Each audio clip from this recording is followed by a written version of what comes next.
This is the image they said we would never see. Donald Trump, the man who built an empire on the promise of never backing down, never surrendering, never showing weakness, is watching his legal fortress crumble in real time.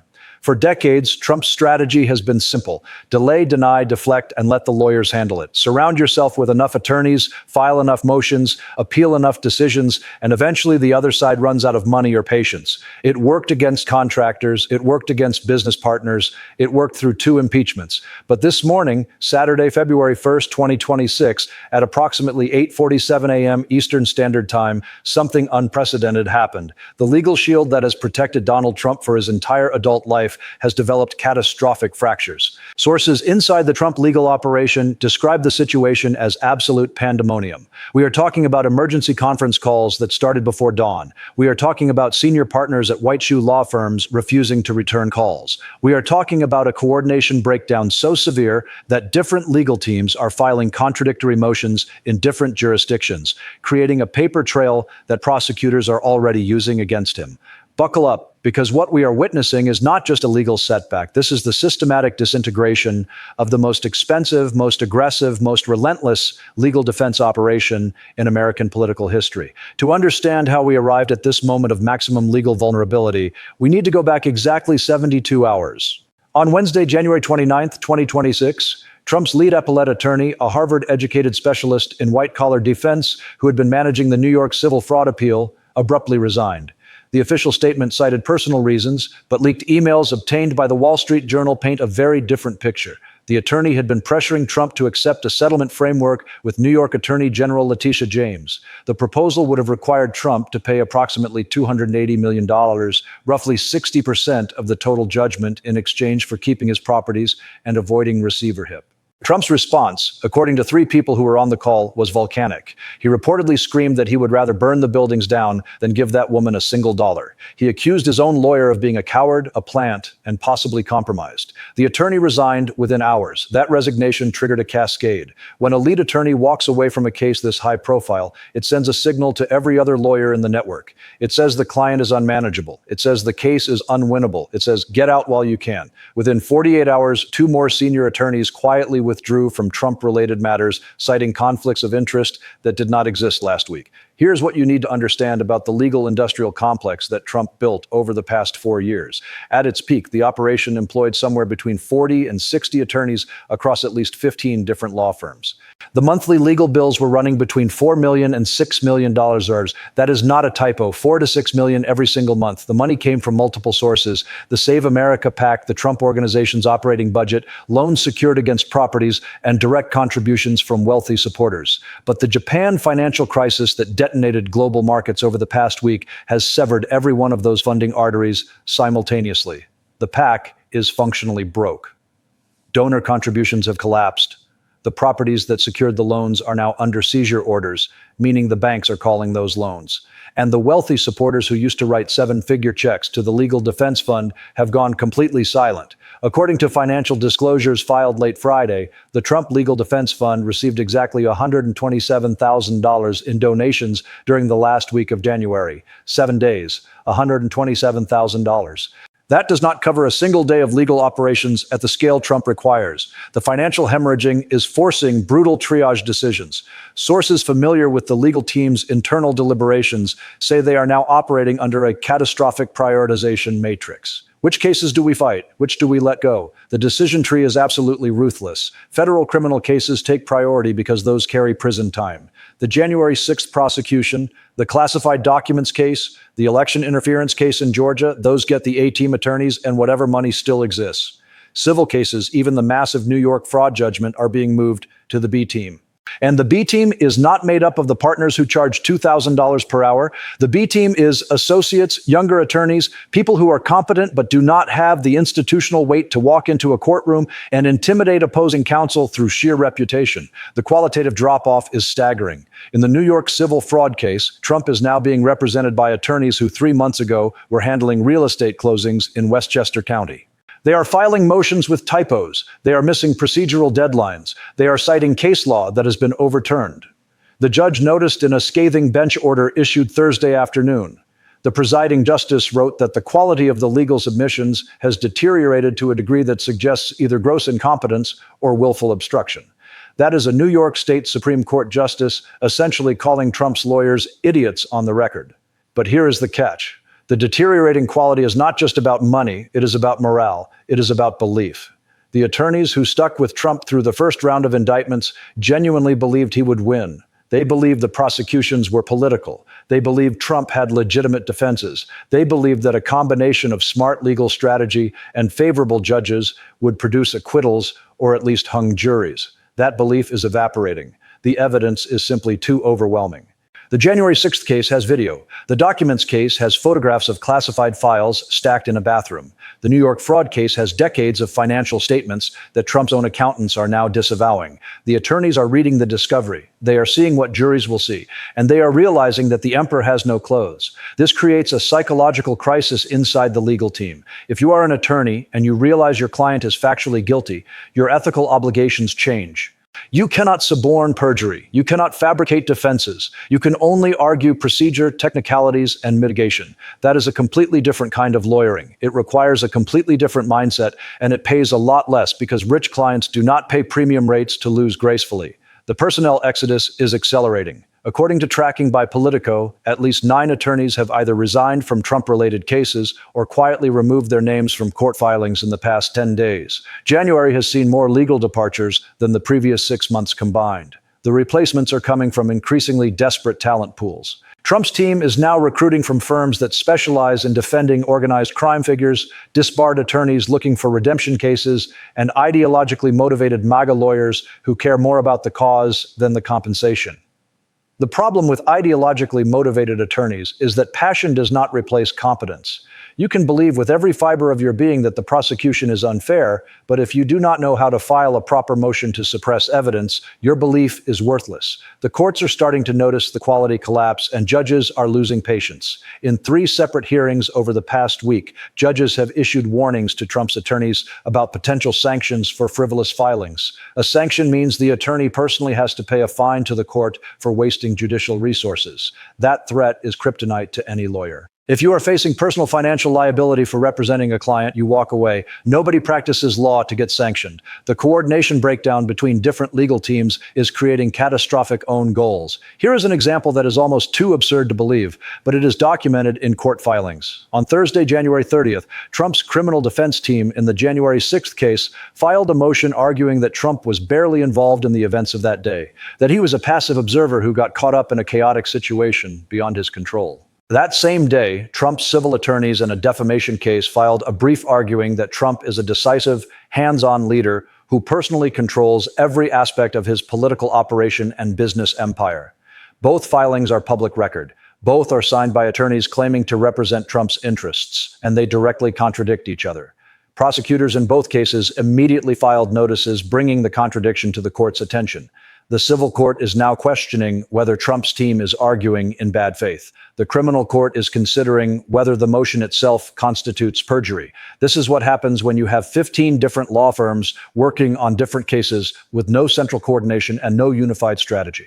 Everyone is just trying to win their individual case without thinking about how it affects the bigger picture. The result is legal chaos. The Supreme Court dimension is where this gets truly existential for Trump. Remember, the entire post-election strategy relied on one assumption. If Trump could delay the criminal cases long enough to win the 2024 election, he could use presidential powers to make the federal prosecutions disappear, pardon himself, fire the special counsel, order the DOJ to drop the cases. That was the plan. It required winning the election and staying out of prison long enough to be inaugurated, but the plan did not account for the Supreme Court refusing to play along. In December 2025, the Supreme Court declined to hear Trump's immunity appeal on an emergency basis. That was the first crack.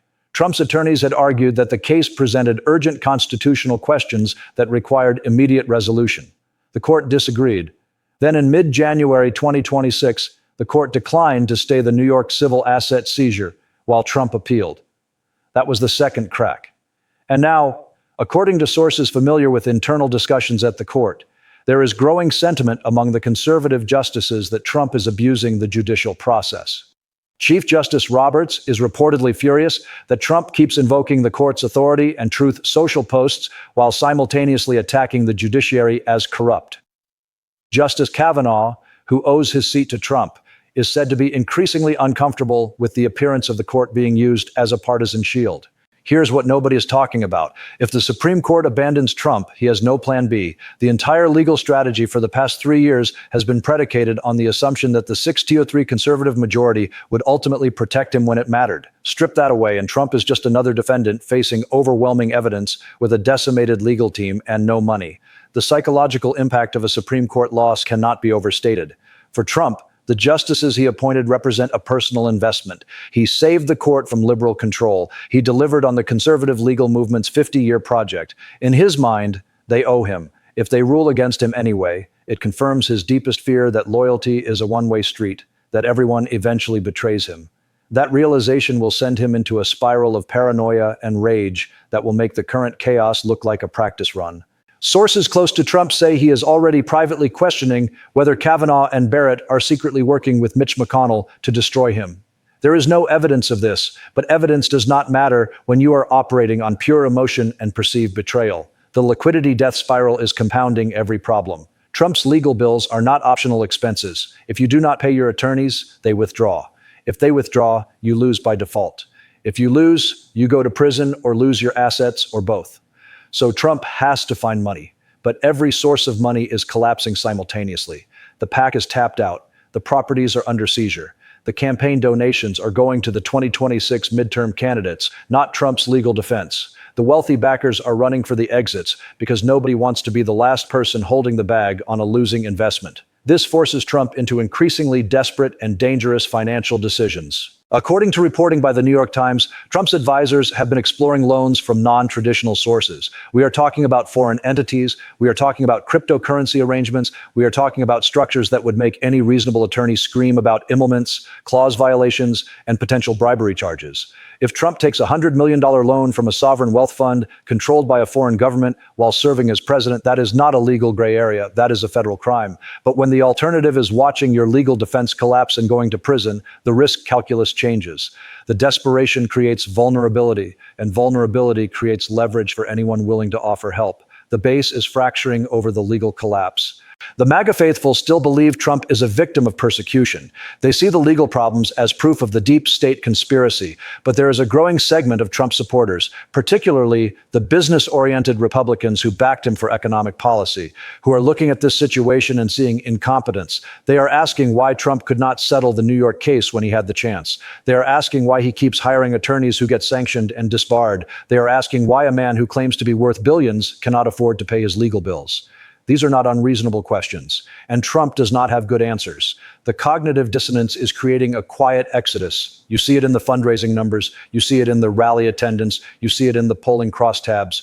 The people who defended Trump through Russia, through Ukraine, through January 6th, through the classified documents, are starting to wonder if maybe the problem is not the system. Maybe the problem is Trump. That realization does not happen overnight. It happens gradually, one disappointing development at a time. But once it takes hold, it is irreversible. From an international perspective, America's adversaries are watching this legal disintegration with fascination and strategic calculation. When Xi Jinping or Putin or the Iranian leadership see the American president unable to afford basic legal representation, unable to coordinate his own defense teams, facing asset seizure by local prosecutors. They interpret this as systemic American weakness. In authoritarian systems, the leader's personal power and the state's power are indistinguishable. The idea that a local attorney general could seize the president's property is incomprehensible. It looks like chaos. It looks like a failing state. This perception has real consequences. It emboldens adversaries. It makes allies question American stability.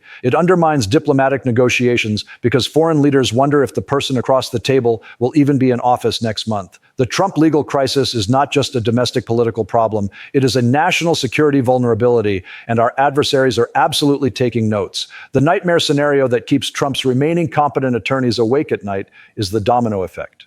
Here's how it works. Trump loses the New York civil case on appeal. The judgment stands. The properties get seized. The banks call their loans because the collateral is gone. Trump defaults on those loans. The defaults trigger cross-default clauses in other loan agreements. Suddenly, Trump is in default on debt across his entire portfolio. Creditors file lawsuits. More judgments pile up. Each judgment creates another asset seizure, which triggers another loan default, which creates another judgment. It becomes a self-reinforcing cycle of financial destruction. And while that is happening, the criminal cases are proceeding. Trump is sitting in courtrooms 3 days a week. He is distracted. He is paranoid. He is making erratic decisions. The competent advisors resign. The yes men take over. The legal filings get worse, the losses accelerate. At some point, the sheer volume of legal catastrophe becomes unmanageable. You cannot fight 40 cases simultaneously with a skeleton crew of second-rate attorneys and no money. Something has to give. Either Trump declares bankruptcy, which a sitting president has never done, or he resigns to focus on his legal defense, which would be an admission of defeat that his ego cannot tolerate, or he tries to use presidential power to shut down the prosecutions, which triggers impeachment and potentially the 25th Amendment. Every path leads to a constitutional crisis. Let me explain the receiver mechanism, because this is the specific dagger aimed at Trump's heart. Under New York law, when a defendant cannot pay a judgment, the court can appoint a receiver. This is not a mediator. This is not an advisor. A receiver is a court-appointed executive who takes complete control of the defendant's assets. The receiver has the legal authority to fire management, redirect cash flows, sell properties, and terminate contracts. Everything the Trump organization does would require the receiver's approval. Imagine the psychological impact. Trump shows up to his own office building. The elevator requires a key card. The receiver changed the locks. Trump's assistant tells him he needs to schedule an appointment to access his own files. The CFO reports to the receiver now, not to Trump. This is not hypothetical. This is the explicit mechanism that the New York Attorney General is pursuing. And if the appeals fail, it will happen. For a man whose entire identity is built on control, on dominance, on having his name on buildings, becoming a visitor in his own empire is a psychological annihilation that is worse than prison. The historical precedent for what we are witnessing is extremely limited because we have never had a president face this combination of legal, financial, and political pressure simultaneously. Richard Nixon resigned before he could be impeached or prosecuted. Bill Clinton was impeached, but never faced criminal charges or financial ruin. The closest comparison might be to fallen authoritarian leaders in other countries. Hosni Mubarak in Egypt, Ferdinand Marcos in the Philippines. Leaders who built corrupt empires who thought they were untouchable, who surrounded themselves with yes-men, and who eventually discovered that the institutions they thought they controlled had turned against them. The difference is that those leaders faced revolutionary uprisings or military coups. Trump is facing something more mundane but equally devastating: the grinding machinery of the legal system. It is slower, it is more procedural, but it is relentless. And unlike a coup which can be reversed, a legal judgment is permanent. Once the properties are seized, once the judgments are entered, once the convictions are recorded, there is no going back. History will record this period as a test of whether American institutions can hold a president accountable without triggering civil conflict. The answer is still being written. The Supreme Court now faces an impossible choice. If they intervene to save Trump, they destroy their own institutional legitimacy. They prove that the court is nothing more than a partisan political weapon. The long-term damage to the judiciary would be catastrophic. Liberals would have confirmation that the court is illegitimate. Moderates would lose faith in equal justice under law. The court's authority derives from public acceptance of its impartiality. Lose that, and you are just 9 lawyers in robes with no enforcement power. But if the court refuses to intervene, they let the leader of the conservative movement be destroyed by state prosecutors and civil judgments. The MAGA base will scream betrayal. The Republican Party might fracture, and future conservative presidents will remember that when Trump needed them, the court stood aside. Chief Justice Roberts understands this dilemma better than anyone. He has spent his career trying to protect the court's institutional reputation. He wrote the opinion upholding Obamacare specifically to avoid the appearance of partisan hackery. But this situation is exponentially more fraught. There is no clever legal reasoning that saves both Trump and the court's legitimacy.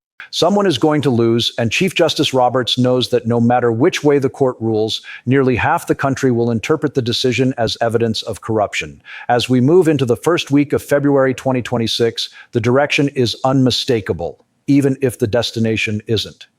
Trump's legal defense is buckling under mounting pressures: financial insolvency, a steady loss of personnel, chaotic strategy, and an expanding list of courtroom defeats. The Supreme Court is being pushed toward a stark binary decision: risk institutional self-destruction or accept accusations of political betrayal.